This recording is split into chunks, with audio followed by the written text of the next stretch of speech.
चलिए आज आपका मैं रवि कुमार आपका क्षेत्रमिति का यानी मेंसुरेशन का आपका हम बेसिक कॉन्सेप्ट लेकर आए हैं जो आपको बहुत ज़रूरी है। सबसे पहले क्षेत्रमिति से पढ़ने से पहले आपको बेसिक जानकारी होना जरूरी है। तो सबसे पहले हम चलेंगे, देखते हैं क्षेत्रमिति कहते हैं किसको। सबसे पहले देखिए क्षेत्रमिति, आपका क्षेत्रमिति। तो क्षेत्रमिति जो कहता है, एक क्षेत्रमिति का साधन किसको कहता है? क्षेत्रमिति गणित की वह शाखा क्या है? गणित की वह शाखा है। गणित की वह शाखा है जिसके अंतर्गत कहता है क्षेत्रमिति गणित की वह शाखा जिसके अंतर्गत हम लंबाई हो जाएगा, चौड़ाई हो गया, ऊंचाई हो गया, त्रिज्या हो गया, परिधि हो गया, परिमाप हो गया या परिमिति, तीनों एक ही होता है। परिधि कहे, परिमिति कहे, परिमाप कहे, तीनों क्या होता है? एक ही होता है। वक्र पृष्ठ हो जाएगा, पूर्ण पृष्ठ क्षेत्रफल या पूर्ण पृष्ठ हो जाएगा, आयतन हो जाएगा, आयतन आपका हो गया, क्षेत्रफल हो गया, इत्यादि के बारे में जो अध्ययन करते हैं उसे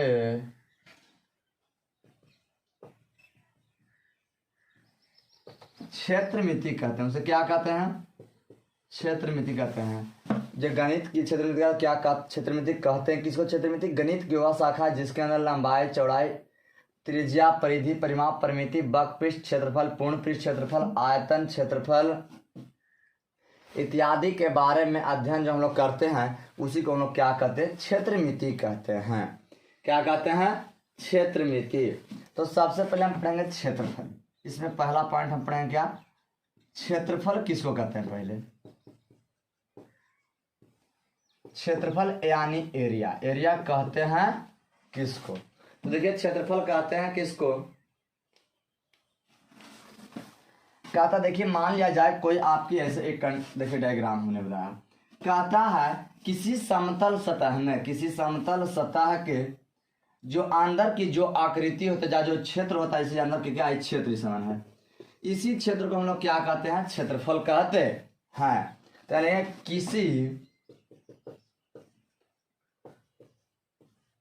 किसी समतल सतह के सीमा के अंदर के फर्श या सतह के क्षेत्र को हम लोग क्या कहते हैं? क्षेत्रफल कहते हैं। क्या कहते हैं? क्षेत्रफल कहते हैं। कहता है किसी समतल सतह के सीमा के अंदर फर्श या सतह की जो क्षेत्र होता है, जैसे इस सीमा इसकी होती है, यहाँ से यहाँ तक क्या थी? बॉन्डिंग था। बॉन्डिंग में क्या था? सीमा।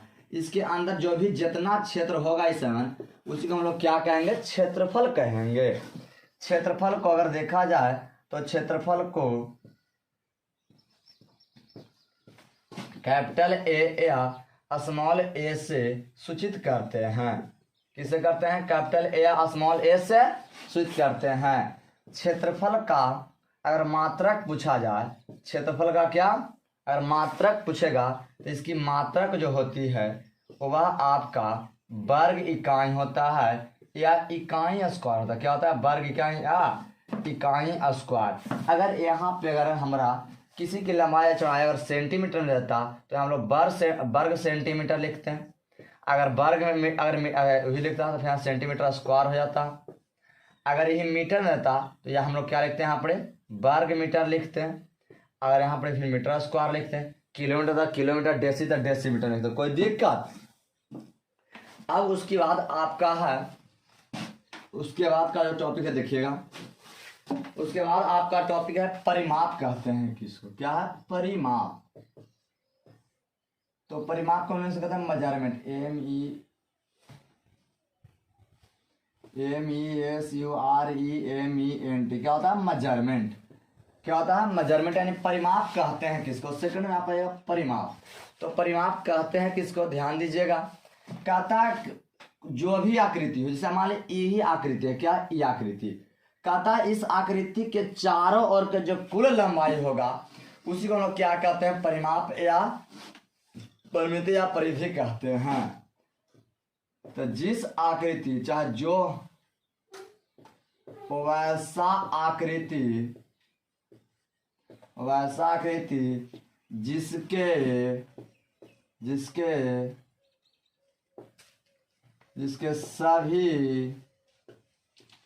जिसके सभी किनारे के कुल लंबाई को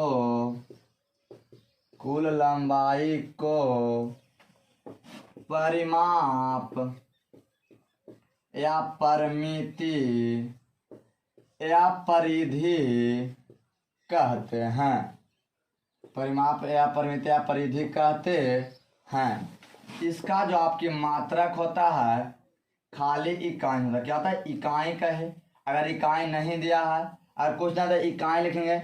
अगर मीटर दिया है तो मीटर लिखेंगे, सेंटीमीटर दिया है तो सेंटीमीटर लिखेंगे, अगर किलोमीटर दिया है तो किलोमीटर लिखेंगे। अब उसके बाद आता है तीसरा है आपकी आयतन। इसको इंग्लिश में वॉल्यूम बोलते हैं। देखिए जैसे ये आपके मान लें यहाँ से आते गोल आकृति था, अगर हम यहाँ पे से आपकी लंबाई चालू किए हैं नापना, चौबल जो भी ये आपकी कुल यहाँ तक की जो लंबाई होगा वही आपकी क्या कहलाती है, परिमिति कहलाती, परिमिति या परिमाप कहलाती है, परिधि कहलाती है। अब आपकी आयतन है। कहता आयतन किसको कहते हैं, मान ले जो ये भी आपकी क्या है आकृति है, आपकी देखिए ऐसे करके मान ले आपकी क्या है ये आकृति है। अब कहता है इस अंदर जो इसकी आकृति के जो अंदर आपका जो परिमाण होगा उसी को हम लोग क्या कहते हैं, आयतन कहते हैं। उसे क्या कहते हैं, आयतन कहते हैं। तो यहाँ लिखेंगे किसी समतल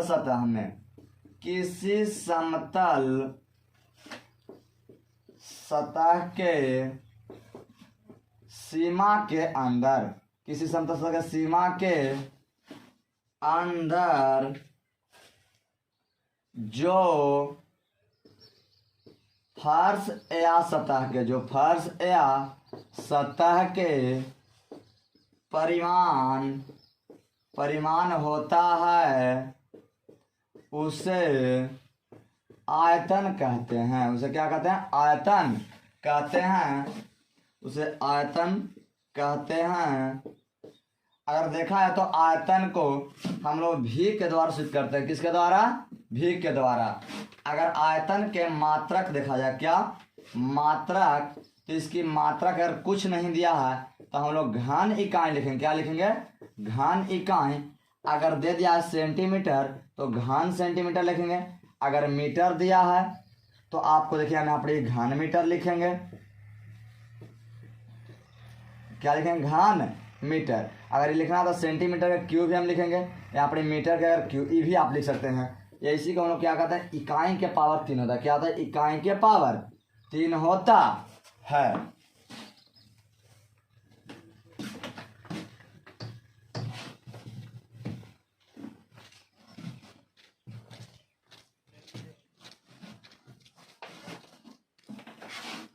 चलिए अगला देखेंगे, ट्रायंगल की ओर चलेंगे।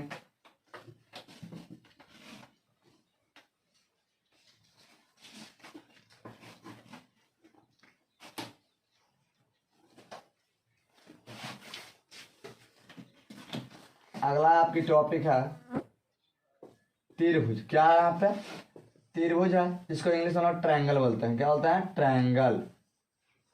ठीक है, त्रिभुज कहते हैं किसको, त्रिभुज है 3 रेखाखंड से। क्या रेखाखंड से, अगर ये जो 3 रेखाखंड है, एक रेखाखंड आपका ए बी, एक रेखाखंड कौन हो गया बी सी, एक रेखाखंड ए सी।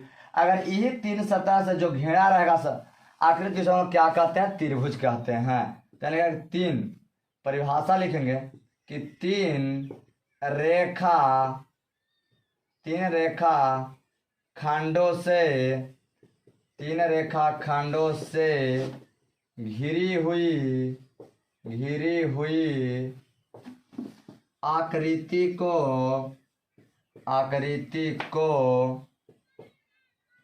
त्रिभुज कहते हैं। आकृति को क्या कहते हैं, त्रिभुज कहते हैं। क्या कहते हैं, त्रिभुज कहते हैं। देखिए त्रिभुज में तीन कोण, एक कोण यहाँ, एक कोण यहाँ, एक कोण यहाँ। तो इसमें तीन कोण होता है। क्या कोण होता है, तीन कोण। अगर शीर्ष देखा था एक शीर्ष, दो शीर्ष, क्या शीर्ष, तीन शीर्ष होता है। कितने शीर्ष होते हैं, तीन शीर्ष होते हैं। तीन शीर्ष होते हैं। अगर इसमें भुजा देखा जाए तो एक भुजा, दो भुजा, इकेमा भुजा, तीसरा भुजा, यानी तीन भुजा होते हैं। तीन कोण, तीन शीर्ष, तीन भुजा होते हैं। अगर त्रिभुज के तीनों कोण अगर देखा जाए तो तीनों कोण का जो योग होता है, तीनों कोणों का योग, तीनों कोणों का योग जो होता है आपका 180 डिग्री होता है। कितना डिग्री, 180 डिग्री। अगर देखिए जोन, अगर जिस कोण से अगर हम लंब डालेंगे वो आपकी ऊंचाई कहलाती है। क्या कहलाती है, ऊंचाई। जैसे मान लिया सपोर्टेड हमने यहाँ से आपका क्या लंब डाला, इस पर क्या डाला, यहाँ से, तो बिंदु वाले हमें क्या दिया, नाम धर दिया डी धरा। तो जो आपकी इस त्रिभुज के लिए क्या हो गया, ऊंचाई। अगर देखिए अब देखिए मान लिया जाए यही फिगर था ए आई बी आई सी। अगर यहाँ से हमने लंब डालेंगे तो यहाँ पर अगर जो हम डी रखा या जो आपका मान हम ई रखते तो इसके लिए ऊंचाई क्या होता है, ई हो जाता। अगर देखिए यहाँ पे इस फिगर का कंस्ट्रक्शन ऐसे है। अगर यहाँ पे ए बी और ई सी, अगर यहाँ से हमने लंब डालते इस पर, यानी इसको नाम हम धर देते एफ। क्या नाम धरते, एफ। तो इसके लिए ऊंचाई क्या होता, ई वाला ऊंचाई हो गया एफ से। अगर आधार कौन हो जाता, फिर आधार ई आपका हो जाता। अगर यहाँ से हम यहाँ तक इस पर लंब डाले हैं तो ये आपका ये तो आधार बन जाएगा, क्या बन जाएगा, ऊंचाई बन जाएगा। उसी प्रकार से इस फिगर में यहाँ से इसमें लंब डाले हैं तो ये आपकी ऊंचाई हो गई। और जो नीचे वाला जो पार्ट आप देख रहे हैं क्या हो गया, ये आपका आधार हो गया। क्या हो गया, आधार। चलिए अब आपके देखते हैं आगे क्यों। चलिए त्रिभुज के प्रकार पर चलते हैं। देखिए कहता है कि इसमें भुजा के आधार पर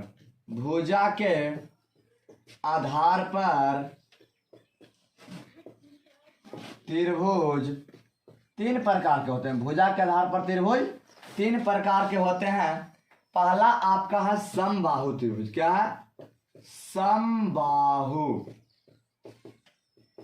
पहला आपका समबाहु त्रिभुज। समबाहु त्रिभुज जिसको हम इंग्लिश में equilateral, EQUILATERAL, equilateral, TRANGLE, triangle. देखिए हम इसको पहले बड़ा बढ़िया समझाते हैं। लीजिए सम का मतलब होता है बराबर, सम माने बराबर, बाहु माने होता है भुजा, बाहु माने भुजा। यानी जिस त्रिभुज की सभी भुजा अगर बराबर होंगे उसे हम क्या कहेंगे, समबाहु त्रिभुज कहते हैं। जैसे आप देखिए ये आपकी फिगर है, ये आपका ए, बी नाम दिए, हम सी दिए। कहता है जितना ए भुजा उतना ही ए, उतना ही ई। कहता है कि यहाँ पर अवैसा त्रिभुज, क्या परिभाषा, अवैसा त्रिभुज, अवैसा त्रिभुज जिसकी सभी भुजा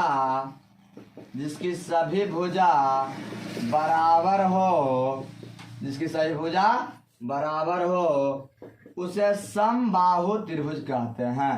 उसे समबाहु त्रिभुज कहते हैं।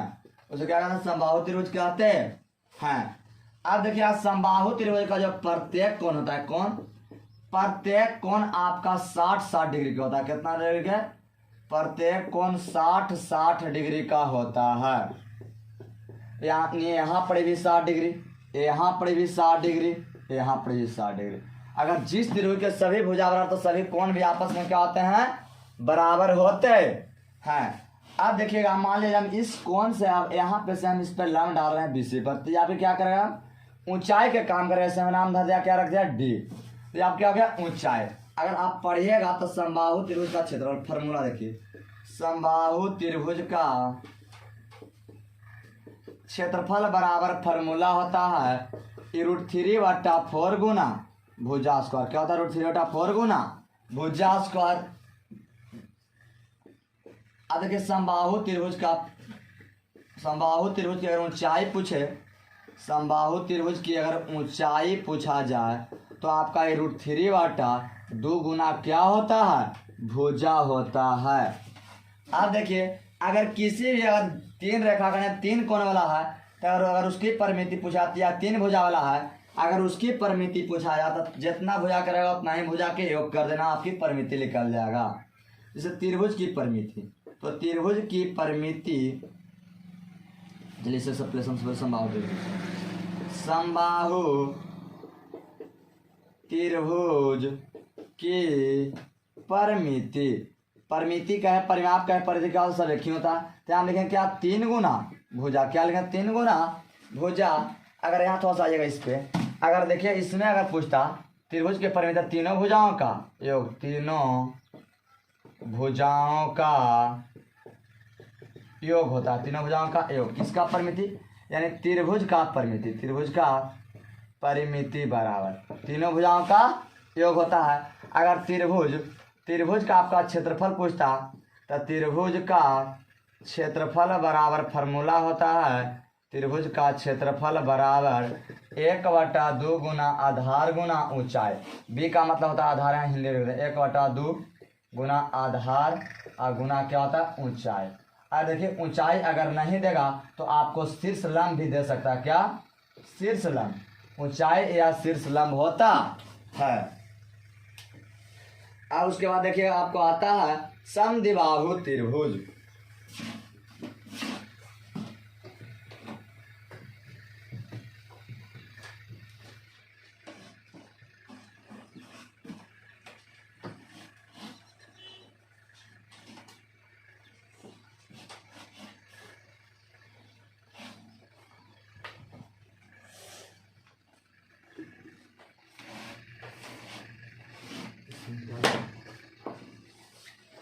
अगला है समद्विबाहु त्रिभुज दूसरा।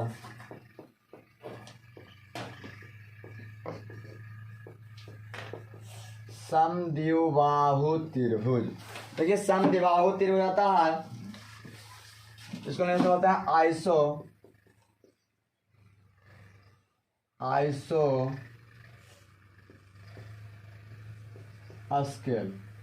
आइसोस्केल ट्रायंगल।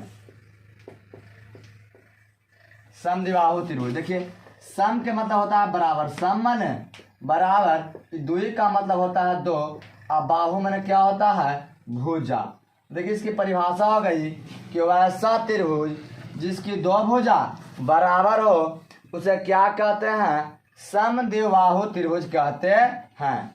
जैसे मान लिया जाए ये आपकी क्या फिगर, इसका नाम ए दिए, इसका बी दिए, इसका क्या नाम दिए सी। आप देखिए 2 भुजा, इसको भी हम बी माने, इसको भी बी माने, इसको क्या माने ए माने। देखिए आपका दोनों भुजा आपस में क्या है, ओ बराबर है, दोनों भुजा आपस क्या है बाबू, बराबर है बा। यहाँ पर देखिए आपका जो लंब हम माने डालते हैं इसको क्या कहते हैं, हम ऊंचाई कहते हैं, अपनी डी हो गई। तो अब कहता है अपने पहले परिभाषा लिखेंगे कि वैसा त्रिभुज जिसके 2 भुजा बराबर हो उसे समद्विबाहु त्रिभुज कहते हैं, उसे समद्विबाहु त्रिभुज कहते हैं, उसे क्या कहते हैं, समद्विबाहु त्रिभुज कहते हैं। तो देखिए ये माने जितना भुजा ये जितना, देखिए बी भी लिखे हैं, यानी एक मतलब जितना भुजा ये होगा उतना ही भुजा ये होगा, इस अगला भुजा है जो भिन्न आपसे होगा दोनों भुजा से। और जब आप लंब डाले क्या कराता है, ऊंचाई की काम करता है। देखिए क्या हो गया आपका, वैसा तो जिसके 2 भुजा बराबर समद्विबाहु त्रिभुज कहते हैं। अब इसका देखिए हम दिखाते हैं समद्विबाहु त्रिभुज का क्षेत्रफल, फॉर्मूला देखिए, समद्विबाहु त्रिभुज का क्षेत्रफल बराबर फॉर्मूला होता है 1/4 a into root under 4b² minus a² होता है। फिर कहता है अगला इसकी समद्विबाहु त्रिभुज की अगर ऊंचाई बराबर समद्विबाहु त्रिभुज की ऊंचाई बराबर फॉर्मूला होता है, इसकी समझाते हैं ऊंचाई बराबर फॉर्मूला होता है root under 4b² minus a² बटा कितना होता है 2। अगर इसकी परिमिति पूछा जाए, समद्विबाहु त्रिभुज की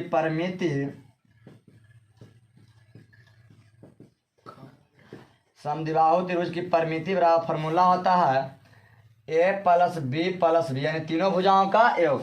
अगर जिसकी परिमिति पूछा त्रिभुज का तीनों भुजाओं का योग, तो e भुजा जोड़े e भुजा जोड़े e भुजा जोड़े, तो देखिए आपका हो गया a एगो था b के वो 2b, यानी समद्विबाहु त्रिभुज का आपका परिमिति होता है a प्लस 2b होता है।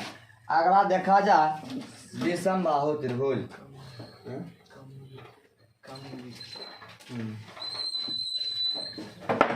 देखिए विषमबाहु त्रिभुज तीसरा आपका है, तीसरा है विषमबाहु त्रिभुज। देखिए तीसरा क्या है आपका विषमबाहु त्रिभुज, इसको SCALENE स्क्लेन ट्रायंगल इसको कहते हैं, स्क्लेन ट्रायंगल कहते हैं। तो देखिए विषम का होता है भिन्न होता है, विषम माने भिन्न भिन्न, क्या होता है भिन्न भिन्न, और बाहु माने क्या होता है भुजा। तो ऐसा त्रिभुज जिसकी कोई भी भुजा आपस में क्या होगा बराबर नहीं होगा, जैसे ई मान लिया हमने दिखा यहाँ पे नाम दिया गया ABC। देखिए मान लिया ई भुजा A है, ई B है, C है, तीनों क्या है 3 अंगन की भुजा है। देखिए अगर इसकी पूछा जाए, अगर इसका पूछा परिभाषा होता है तो लिखेंगे वैसा त्रिभुज जिसकी तीनों भुजा भिन्न भिन्न हो। देखिए भिन्न भिन्न का मतलब अलग अलग हो, भिन्न भिन्न हो, उसे विषमबाहु त्रिभुज कहते हैं, उसे विषमबाहु त्रिभुज कहते हैं। अब देखा यहाँ पर अगर इसमें लम्ब डाल रहे हैं तो लम्ब जो आपकी क्या करता है ऊंचाई के भांति काम करें h हो गया। अगर इसका क्षेत्रफल पूछा जाए तो इसका क्षेत्रफल होता है तो त्रिभुज का क्षेत्रफल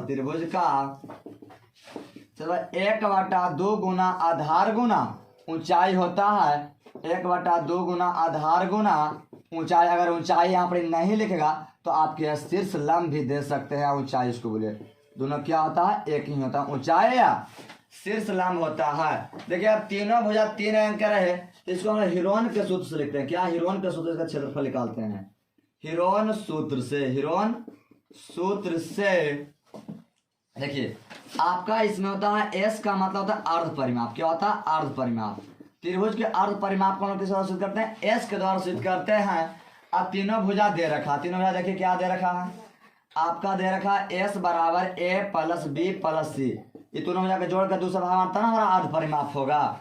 अगर इसका क्षेत्रफल पूछा जाए त्रिभुज का क्षेत्रफल, तो त्रिभुज का क्षेत्रफल बराबर एक अति रूट अंडर आपका s into s minus a into s minus b into s minus c होता है। अब देखिए इसमें दिखाते हैं तीनों भुजा भिन्न भिन्न होता है। देखिए ए बी बराबर not B C, A B बराबर नॉट बी सी और नॉट ए सी है, यानी ई भुजा एक बराबर ई भुजा एक, किसी को भी बराबर है भुजा।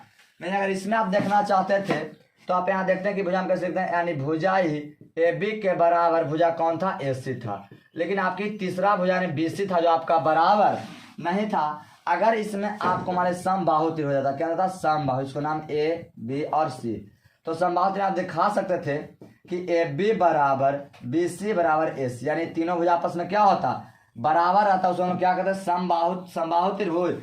और जेकर ये दो भुजा बराबर तीसरा बराबर नहीं है तो ये आपका हो गया विषमबाहु त्रिभुज, समद्विबाहु त्रिभुज। और जिसका देखिए कोई भुजा बराबर नहीं है, एक भी भुजा बराबर नहीं है, ये आपका होता है विषमबाहु त्रिभुज।